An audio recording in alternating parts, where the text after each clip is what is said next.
آج ایک بار پھر میں خدا کا بے حد شکر گزار ہوں کہ خداوند نے میری اور آپ کی زندگی میں یہ موقع بخشا کہ ہم خداوند کے زندہ کلام کو سن سکیں اور خداوند کی عمیق اور گہری باتوں کو جان سکیں اور خدا پاک روح کی شکر گزاری کر سکے جس کے وسیلہ سے یہ تمام باتیں ہم تک پہنچتی ہیں۔ میرے عزیزو، جیسا کہ پہلا ویڈیو اور اس ویڈیو میں یہ بات بتائی جا رہی تھی کہ خدا چاہتا ہے کہ اس کے لوگ نہ ڈریں نہ گھبرائیں اور فقط خداوند اپنے خدا پر ایمان رکھیں۔ کوئی چیز آپ کو وبا، کال، موت، لڑائیاں، جھگڑے، دنیا میں افواہیں آپ کو مسیح کی محبت سے جدا نہ کر پائیں گی۔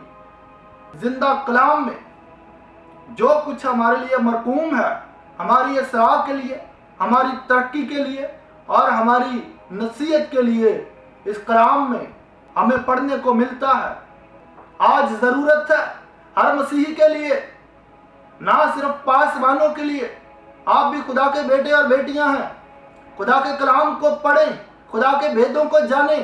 میرے عزیزو، خدا کے کلام میں لکھا ہے خدا کسی کا طرفدار نہیں، اسی لیے میرے عزیزو خدا آپ کو بھی بھید دے گا۔ ریویلیشنز آپ پر بھی کھلیں گے، مکاشفات آپ پر کھلیں گے۔ میرے عزیزو، ہو سکتا ہے دنیا نے آپ کو رد کیا ہو، آپ کی زندگی میں مصیبتیں ہوں، آپ کی زندگی میں تنگ دستی ہو، آپ کی زندگی میں بہت کچھ ہو سکتا ہے۔ ہو سکتا ہے آپ کسی چیز سے مغلوب ہوں، کوئی ایسی چیز، کوئی ایسا گناہ جو آپ پر غالب ہے، لیکن میرے عزیزو، صرف خدا کا کلام آپ کو آزادی دے سکتا ہے، خدا کا کلام آپ کو رہائی دے سکتا ہے۔ ان باتوں کو سمجھنے کی اور خدا کے کلام کو کھولنے کی ضرورت ہے۔ خدا کا کلام کرتا کیا ہے؟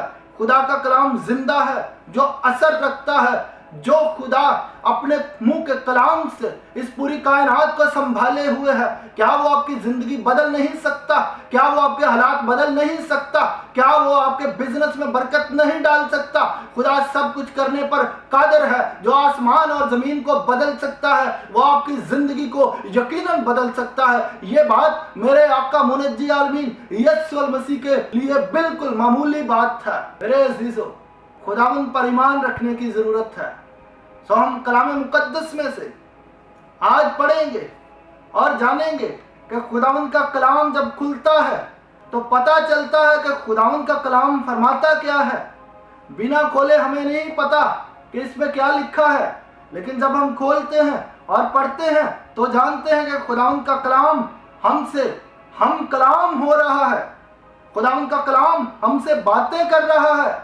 سو میرے عزیزو، جیسا کہ ہم پہلے ویڈیو میں دیکھ چکے ہیں، خداوند کا کلام فرماتا ہے پریشان نہ ہو، خوف نہ کر، مت ڈر۔ تو اب ہم دیکھیں گے خداوند کے زندہ کلام میں سے پہلا سموئیل 17 باب اور اس کی 10 سے 11 آیت۔ پھر اس فلسطینی نے کہا، میں آج کے دن اسرائیلی فوجوں کی فضیحت کرتا ہوں، کوئی مرد نکالو تاکہ ہم لڑیں۔ جب ساؤل اور سب اسرائیلیوں نے اس فلسطی کی باتیں سنی، حیران ہوئے اور نہایت ڈر گئے۔ میرے عزیزو، بائبل مقدس میں لکھا ہے، اس سے ڈرو جو جسم اور روح کو مار سکتا ہے، اور وہ ایک ہی ہے، زندہ خدا، جو روح اور جسم کو مار سکتا ہے، جو روح اور جسم کو جہنم میں ڈال سکتا ہے۔ سو قوم بنی اسرائیل اور بادشاہ ساؤل جو خدا کا ممسوح ہے، جس کو خدا نے بادشاہ مقرر کیا، وہ کیوں ایک انسان سے ڈر گیا؟ اس کی ظاہری شکل و صورت، اس کی قوت، اس کی جسامت دیکھتے ہوئے وہ خدا کے نزدیک کچھ نہیں تھا۔ اگر خدا جدون کے وسیلہ سے اتنے سارے لوگوں کو ایک آدمی کی طرح مار سکتا ہے تو یہ فلسطی کون ہے؟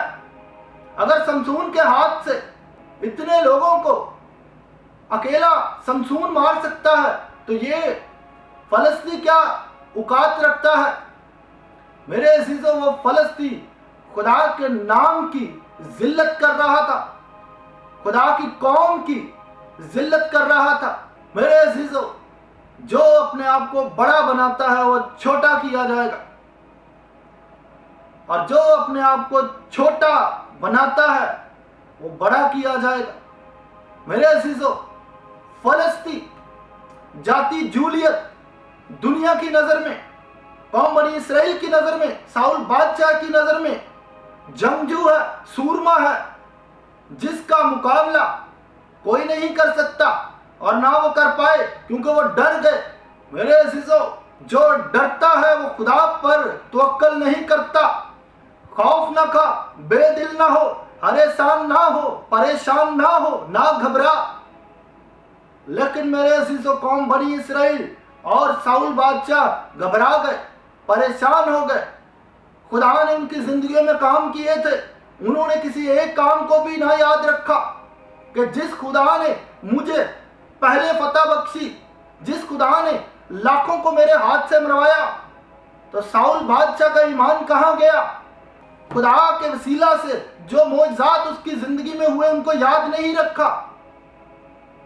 سو میرے عزیزو، وہ نہایت ڈر گیا، اتنا ڈر گیا کہ اس کا ایمان جاتا رہا۔ جو لوگ خدا کے ساتھ چلتے ہیں، جو لوگ خدا کو زندہ اور اپنے ساتھ مانتے ہیں، جو لوگ سمجھتے ہیں خدا ہر روز ان کے بوجھ اٹھاتا ہے، خدا ہر روز ان کی مدد کرتا ہے، خدا ہر روز ان کو رہائی دیتا ہے، سو میرے عزیزو، وہ داؤد کی طرح ان معجزات کو، ان کاموں کو جو آپ کی زندگی میں ہوتے ہیں، ان برکات کو کبھی نہیں بھولتے، بلکہ ہمیشہ ہر دعا میں شکر گزاری کرتے ہیں۔ وہ کام جو آپ کی زندگی میں پہلے ہو چکے ان کے لیے شکر گزاری کرتے ہیں، پہلے کام بھی نہیں بھولتے، اور آنے والے وقت کو بھی یاد کرتے ہیں کہ خداوند تو ہی سب کچھ کرنے پہ قادر ہے۔ میرے عزیزو، جاتی جولیت فلسطین سورما خدا کی اور اس کی قوم کی فضیحت کرتا ہے۔ فضیحت کے معنی رسوا کرنا، فضیحت کے معنی ذلیل کرنا، بدنام کرنا۔ وہ خدا کے لوگوں کو للکار کر جب وہ نہیں آتے ہنستا ہے، مذاق کرتا ہے، خدا کا مذاق اڑاتا ہے اور کہتا ہے کوئی ایک مرد آئے کہ ہم لڑیں۔ میرے عزیزو، خداوند ہمیشہ اپنے لوگوں کو استعمال کرتا ہے، اس سے پہلے کہ وہ استعمال کرے خداوند ان کے ایمان کو بڑھاتا ہے، اس سے پہلے کہ خداوند آپ کی زندگی میں معجزہ کرے آپ کے ایمان کو دیکھتا ہے۔ میرے عزیزو، آپ دیکھیں گا خدا کے بندہ داؤد نے وہاں پر فرمایا، ساؤل سے کہا میں نے ایک ریچھ کو، میں نے شیر کو 12 بار مارا ہے، بہت دفعہ میرا مقابلہ ہوا اور میں اپنی بھیڑ کو چھڑا کر لاتا، تو زندہ خدا نے میرے ہاتھ سے ایک ریچھ کو، ایک شیر کو مروایا، اور ایسا بہت بار ہوا، تو میں نے ان پر فتح پائی، میں یقیناً اس پر بھی فتح پاؤں گا، اس ایمان کے وسیلہ سے، اس کلام کے وسیلہ سے، اور ان معجزات کے وسیلہ سے جو خداوند نے میرے اندر رکھے ہیں، جو کلام میرے اندر رکھا ہے، جو ایمان میرے اندر رکھا ہے، جو دلیری مجھے دی ہے۔ میں نہیں ڈروں گا۔ قوم بنی اسرائیل ڈر گئی، بادشاہ ڈر گیا، لیکن خدا کے بندہ داؤد نہیں ڈرتے۔ کیوں نہیں ڈرتے؟ وہ خدا کی وہ باتیں یاد رکھتے ہیں۔ آپ بھی یاد رکھیں، خدا کے کلام میں یوں لکھا ہے، اگر کوئی بے اولاد ہے وہ حنا کو یاد رکھے، اگر کوئی مصیبت میں ہے، اگر کوئی قید میں ہے، راست بائی یوسف کو یاد رکھے۔ میرے عزیزو، ان باتوں کو سمجھنے کی ضرورت ہے۔ خوف نہ کھا، بے دل نہ ہو، فقط ایمان رکھ، مضبوط ہو جا، تیرا زندہ خدا تیرے ساتھ ہے۔ اور میرے عزیزو، آپ دیکھیں کہ خدا نے بزرگ داؤد کے وسیلہ سے اس جاتی جولیت کو مارا اور وہ مر گیا۔ خدا کے بندہ داؤد فتح پا گئے اس کلام کے باعث جو اس کی زندگی میں تھا، خدا کی باتوں کے باعث، خدا کے کاموں کے باعث جو اس کی زندگی میں تھے، جس سے بزرگ داؤد کا ایمان بڑھا۔ یہاں پر بھی وہ وہی بات دہراتے ہیں، خدا نے میری زندگی میں کام کیے ہیں، وہ آج بھی کام کرے گا۔ تو میرے عزیزو، ایمان رکھنے کی ضرورت ہے، اور ان کاموں کو آپ کی زندگی میں جو معجزات ہوئے ہیں ان کو یاد رکھیں گے تو یقیناً آپ کی زندگی میں اور معجزات ہوں گے، بڑے سے بڑے معجزات ہوں گے، بڑے سے بڑے کام خداوند آپ کی زندگی میں کریں گے۔ نہ ڈریں، نہ گھبرائیں، فقط خداوند خدا پر، اس کے برہ پر ایمان رکھیں۔ خداوند آپ کو ہر میدان میں فتح بخشے گا. آمین.